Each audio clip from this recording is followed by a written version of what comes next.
because I think we saved our A&E for the time being. We certainly put a hold on what was happening there, and maybe that's all that we can do as campaign groups, is to hold things back for as long as possible, either to bring about change from this government if they sort of have a complete change of heart, or get a heart maybe, and change their policies, or we get another government or something.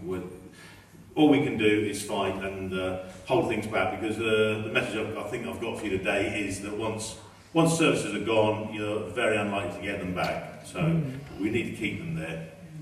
So to give you a bit of background, I'm the secretary of Southend NHS, and I first became involved in the campaign towards the end of November, December 2012. I was the Labour Party spokesman for the ward that Southend Hospital is in, and I started looking at the STP, Sustainability and Transformation plans, as I think they were called then, and we were part of a success regime, one of 3 success regimes in the country.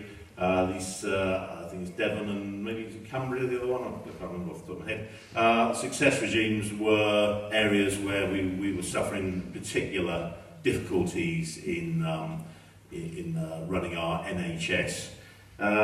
So I first became aware of the STP then, looking through it. It was a pretty big document, but what stood out was that our A&E will look like it was going to be downgraded. Whichever way you cut it, the only options available, I hear so many similarities listening to Carly today with what's happened with our campaign and your campaign.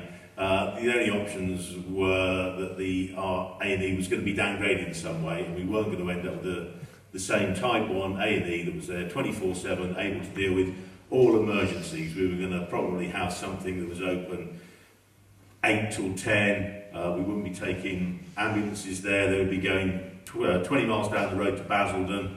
And the same thing was going to happen in Chelmsford, Broomfield Hospital there. We've got 3 main hospitals, Basildon, Southend and Broomfield and Chelmsford. In our area, it looked like Basildon was going to be made the main super centre for A&E, and Southend was going to be downgraded in Chelmsford. So that, although there were options, the option was that Southend was going to end up losing its A&E as we knew it.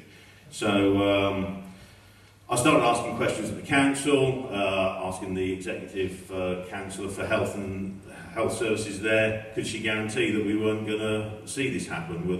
Was our Tory administration going to stand up for the people of Southend? And we got a load of politician type talk of, yes, we won't see anything that's going to adversely affect our residents. But anyway, I think it's important to keep on to your council and get these sort of promises from them, at least get something on paper from them. But we were pretty much led by KOMP Southend. Keep our National Health Service public was a major driving force in Southend, and a chap called Norman Traub, I think some of you may know, he's a retired haematologist in Southend, was very much at the forefront of getting public meetings together. And over the course of a few months, that's what happened, and we kept having public meetings, and people were coming along concerned about what was happening at the A&E. And then, I suppose about April time, we decided that we need to do a bit more than talking, and we need to take some action. It's all very well sat around in rooms talking amongst ourselves about how terrible this is, and etc., but we decided we needed to do something to get out there and make a distinct mark. And what we did was, inspired probably by undoubtedly by the march, last March the 4th, which I expect many of you probably know about, probably went on even in London, where 250,000 people paraded through the street of London, and it really was quite a fantastic day. So inspired by that, we decided at our 3rd public meeting that we were going to come together, we were going to not fight the STP as the STP in its whole, we were going to make it simple, we were going to concentrate on saving the A&E, because that's something tangible, that, as you've done with your stroke service, tangible that people can relate to.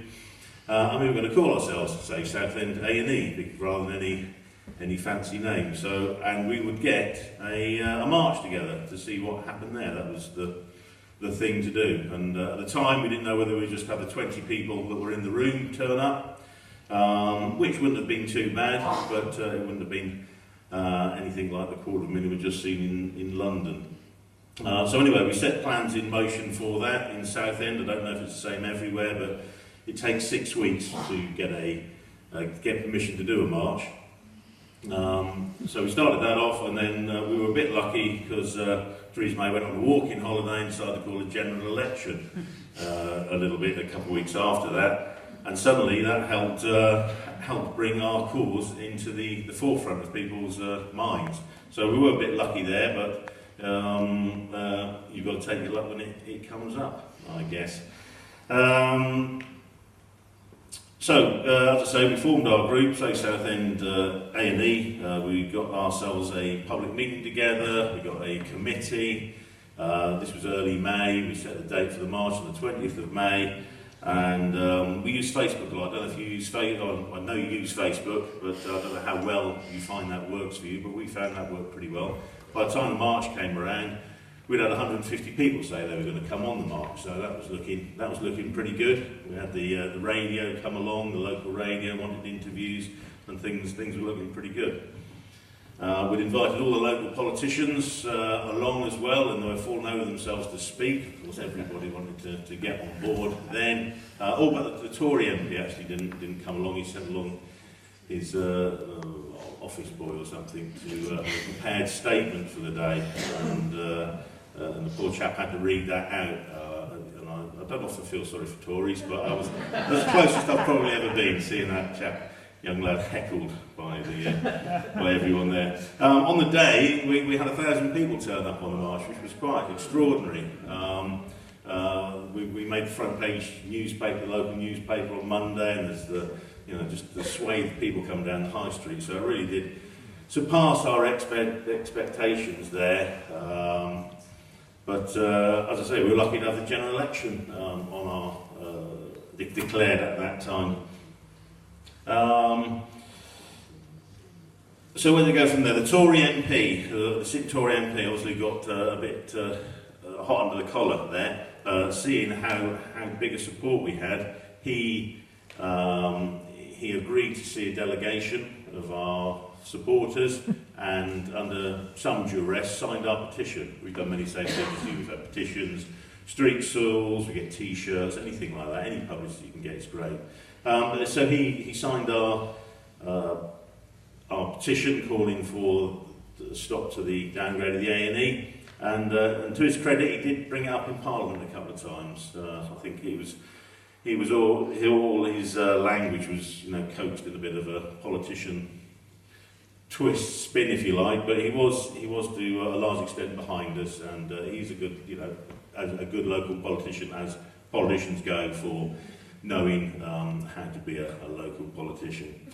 So he did get back in. It wasn't a surprise. The Tories do tend to do very well in Essex. The majorities were reduced, as everywhere, but of course we ended up with the same government, although I think generally for health campaigns it was a very good result that we've now got a Tory government that hasn't got a majority. It does give us a chance to get things done, and it's certainly put paint to their plans to introduce a legal stand-in for the STPs, which is what they had planned to do. I think you probably know that there's no real legal under-planning for these bodies that are doing all sorts of things to our health services. Anyway, we kept up the pressure. We were very lucky. We had a lot of inside information from people at the hospital. We did in fact get the clinical lead from Southend A&E, Dr. Caroline Howard, come out and say publicly that she didn't agree with what the STP was trying to do. We got support from the local papers. Again, like you, we just did whatever we could to get publicity. We had a picnic in the park in July. We had the big card from HCT for the 69th birthday, 69th NHS birthday. Had that signed. We made a cake for the 5th of July last year, took that along and presented that to the A&E, and that turned out actually to be a fantastic publicity event for us, because what would have been quite a quiet, here's a cake, here's a card, ended up in the bottom of page 13 of the local paper, the hospital didn't like the idea of us presenting the card. So when I turned up there, there's security cards with shades on and earpieces and like stab vests, and there's all the, the pensioners and the mums and whatever you with their posters. And they rather overacted. They wouldn't let us on the premises. We'd bake them a cake with our logo on top. And anyway, so eventually they recanted, and they did let us have a small delegation go in there, hand over the cake and get out again. But this got picked up by the Sunday Mirror. So what should have been quite a small demonstration got blown up into a really bad PR disaster for the hospital. But they are, the thing is, they are frightened of us. They are frightened of us as campaigners, because we're mobilising huge swathes of the population, and they are worried about us. They are worried. So, this is what you're doing is right, and banging on their doors. I'm only on the second page here, but I'm going to have to wrap up sometimes. I could waffle on forever. But as far as our campaign went, shortly after that, we were starting to get messages coming through that the STP were rethinking what they were going to do. Obviously, under pressure from the local politicians, from what we were doing, the bad publicity that they were getting, and they did on the 20th of July come out and say that they were scrapping the plans to downgrade the A&Es, and all 3 A&Es would be staying as they were, which was fantastic news for us, because they'd taken that option off the table.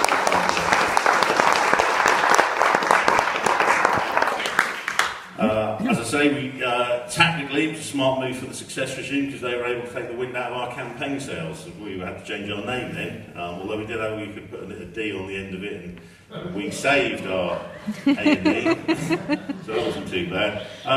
We did run with it, we tried to make a celebration out of that. We knew that there was a huge battle ahead, because once you haven't got something concrete and tangible like the A&E to fight against, you're trying to explain to people about service reorganisation within hospitals and this sort of thing, which is what we have gone on to do now. We've recently had our public consultation, which from our point of view went well. We got a lot of reactions, certainly in the Southend area, where we built a big core of support to really pummel the STP.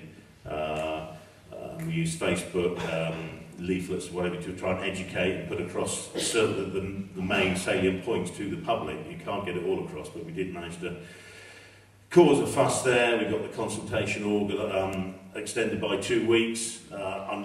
Part way through, we realised, as you probably did, that we were doing the STP's job, because we were the ones that were publicising it and getting people onto the meetings and doing a far better job than they were doing with all their hundreds of thousands of pounds and their staff. So it's a bit of a double-edged sword that you want to get your point across, but they're also saying, well, look how many people we got. We got 2,000 people, we're probably slightly more than you, we've got about 0.3 of the percentage of the population came along, which is minuscule. But I'm going to have to call it a day there, I think, because I'm running out of time. But we carry on. But as I say, our aim is to see these plans abolished and replaced with something better. We're either going to win the argument with this government, which I think is doubtful, or we're going to push the plans back until we get another government that's going to do something differently and hopefully better. But as I say, once these services are gone, they've been taken away, we're not going to get them back. But well, we can keep them alive, or we can keep them there, then we've still got hope. So I think that is what we have got to keep doing, and I congratulate you all on everything you've been doing here in Kent to save your services. Thank you.